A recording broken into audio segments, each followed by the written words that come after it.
La mesa del rey Salomón es uno de los objetos más fascinantes de la tradición legendaria hispánica y está a medio camino entre lo que es la leyenda, la religión y el mito.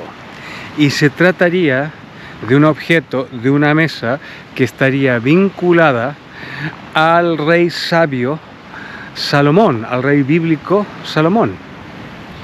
Y según la tradición no se trataría de una mesa común, sino que de un artefacto de sabiduría y poder, asociado al templo de Jerusalén, que como sabéis era el centro espiritual del antiguo Israel. Y en algunas versiones se dice que esta mesa permitía conocer los secretos ocultos del mundo, ver el pasado y ver el futuro. Y la mesa del rey Salomón no aparece mencionada de forma clara en la Biblia. Por lo tanto, su leyenda se construye en base a los escritos del historiador Flavio Josefo, también en base a la tradición judía sobre objetos sagrados del templo, a fuentes árabes medievales y a crónicas hispánicas visigodas, que hablan sobre los tesoros del templo de Jerusalén que fueron llevados desde Jerusalén a Occidente tras su destrucción. ¿Y cómo era la mesa del rey Salomón? Bueno, pues hay varias descripciones, algunas de ellas dicen que era una mesa fabricada en oro, decorada con piedras preciosas, con símbolos sagrados. Otras versiones dicen que era una tabla del conocimiento capaz de revelar el orden del cosmos, la historia del mundo y los secretos divinos. Y otras versiones le atribuyen propiedades mágicas y proféticas. ¿Y por qué era tan importante la mesa del rey Salomón? Bueno, porque simbolizaba tres cosas. En primer lugar, el conocimiento absoluto que está atribuido al rey Salomón, a este rey sabio, hijo del rey David. En segundo lugar, al poder divino legítimo. Y en tercer lugar, al conocimiento oculto del mundo. Por lo tanto, quien poseía la mesa no solamente tenía un objeto valioso por ser de oro y estar decorado con piedras preciosas, sino que poseía la legitimidad, el conocimiento y sobre todo el poder espiritual. Pero para entender también la importancia de la mesa del rey Salomón hay que saber quién era el rey Salomón. Pues el rey Salomón, según la tradición bíblica, fue el tercer rey de Israel en el siglo X a.C. y era hijo del gran rey David. Y a él se le atribuyen tres características muy importantes. La primera de ellas es una sabiduría excepcional, se dice que tenía una inteligencia casi sobrehumana. En segundo lugar, fue quien construyó el primer templo de Jerusalén, el sitio más sagrado para el judaísmo. Y en tercer lugar, fue autor de textos bíblicos como Proverbios, Eclesiastes o el Cantar de los Cantares. El Cantar de los Cantares, de hecho, fue aquella obra que Fray Luis de León tradujo directamente del hebreo al castellano, y que por esto y por otras razones, como ser hijo de judíos conversos tanto por parte de madre como de padre, le valió estar una temporada en la cárcel en Valladolid por la Inquisición, que lo investigaba por sus conductas judaizantes. Y el rey Salomón no fue solo un rey político, sino que fue una figura casi mítica. Representaba la sabiduría absoluta otorgada por Dios. Simbolizaba la justicia, el orden y el conocimiento del mundo. Y en las tradiciones judías, cristianas e islámicas se le atribuía dominio sobre los espíritus, conocimiento de las lenguas ocultas y acceso a los secretos divinos. Por ello que cualquier objeto vinculado a este poderoso y mítico rey adquiría un valor extraordinario. Y hay un aspecto muy interesante sobre la mesa del rey Salomón, es el hecho de que según leyendas medievales contenía el nombre de Dios, el tetragramatón. ¿Y qué es esto? Pues esto, según la tradición hebrea, este nombre, el nombre de Dios, no se pronuncia. ¿Y por qué no se pronuncia? Porque es muy poderoso para decirlo en voz alta. Por lo tanto, el hecho de que tuviese la mesa el nombre de Dios, le daba a este objeto un valor fundamental para aquellos que buscaban poder. ¿Y por qué era esto? Porque el nombre de Dios es poder puro, contenía la esencia misma de Dios y te atribuía poder sobre la creación.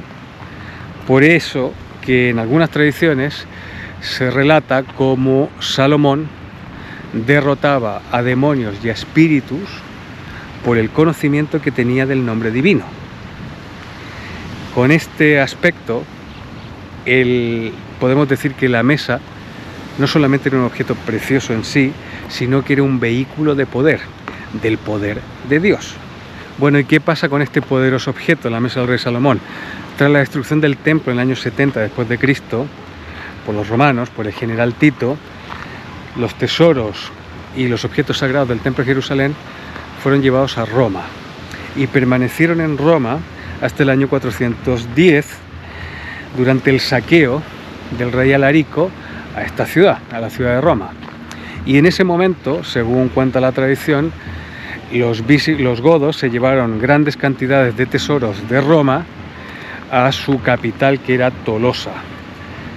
Y entre estos tesoros estaría la mesa del rey Salomón.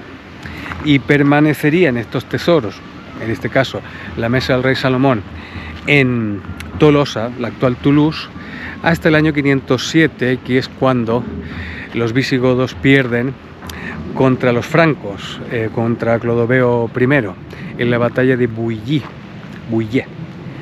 Y en ese momento se repliegan al sur, a Hispania, y establecen su centro político en Toledo.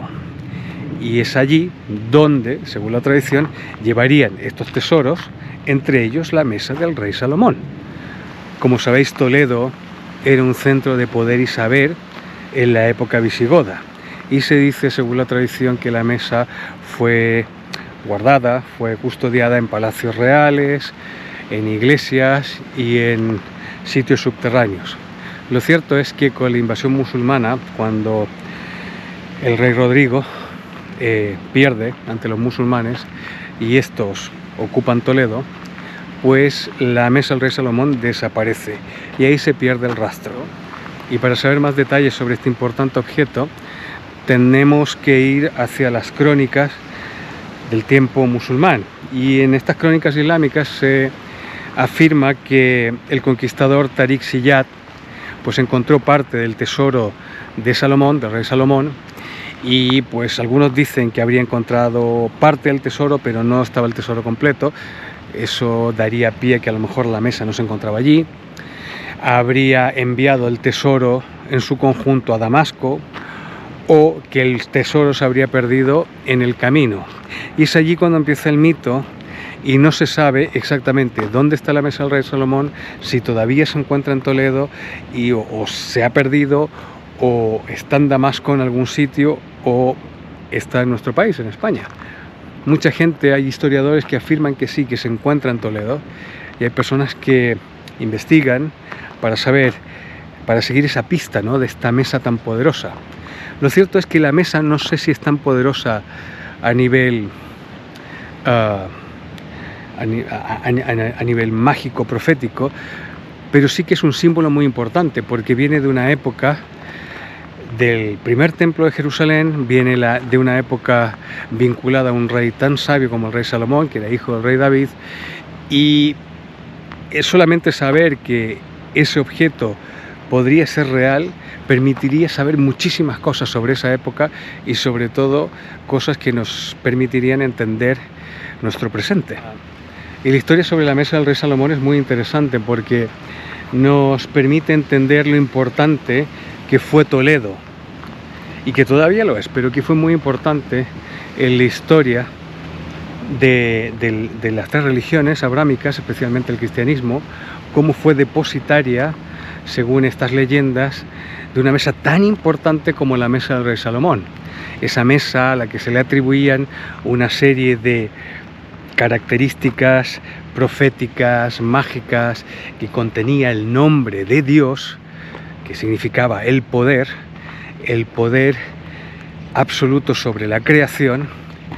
Y ese objeto, más allá de si creemos o no que tenía todas estas propiedades, pues estuvo en la península ibérica, estuvo en Toledo Por ello que yo siempre digo una cosa, Toledo, pues a día de hoy tiene un cardenal primado, ¿no? El arzobispo primado de Toledo. Está el cardenal de Madrid, está el cardenal de otras ciudades, pero el primado es el de Toledo. Y yo siempre he insistido que Toledo debería ser la capital primada de España, porque fue, sin lugar a dudas, un sitio muy importante en el germen de España, que es el reino visigodo, y que lo siguió siendo después. Y esto nos demuestra lo de esta leyenda, de estas historias vinculadas a la mesa del rey Salomón, lo importante que es la historia de nuestro país, lo importante que es conocerla y lo importante que es atesorarla, sobre todo atesorarla, porque vivimos unos tiempos en los cuales la historia no es respetada como debería ser. Y yo no digo que se tenga que magnificar o se tenga que endiosar la historia, pero hay que saberla, hay que conocerla y hay que estudiarla, porque te permite entender muchísimas cosas.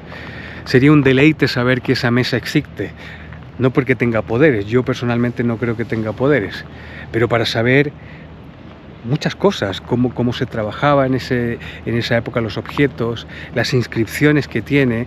A lo mejor tiene inscripciones que hablan sobre la vida del rey Salomón, sobre la vida del rey David, sobre el judaísmo de aquella época, no sé, inscripciones sobre el templo de Jerusalén, el primer templo de Jerusalén, cosas totalmente relevantes, porque siempre tendemos a olvidar que el origen de la cultura, el origen del cristianismo está en Oriente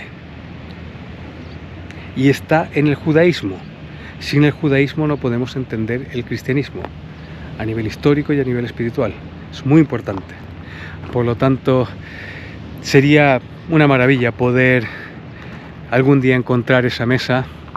El problema está que a lo mejor si la mesa existe y la mesa es tan poderosa como se dice, a lo mejor es la misma mesa con ese poder de Dios que se oculta de los humanos, de los seres humanos, que somos egoístas y mezquinos, y que a lo mejor haríamos con esa mesa, con el poder que representa esa mesa, no porque sea un poder mágico, sino por el poder histórico que representa esa mesa, cosas horribles como las que suele hacer generalmente el ser humano, que es así de mediocre. Pero bueno, lo importante es que la leyenda existe, lo importante es que la mesa del rey Salomón, según muchas fuentes, estuvo en la península ibérica, estuvo en Toledo, la Nueva Jerusalén, como se la ha llegado a llamar, y esto es algo que como español nos tendría que llenar de orgullo, saber que un objeto tan importante de la antigüedad, vinculado con un rey tan sabio de la antigüedad, hijo del rey David, pues estuvo en lo que hoy es nuestro país.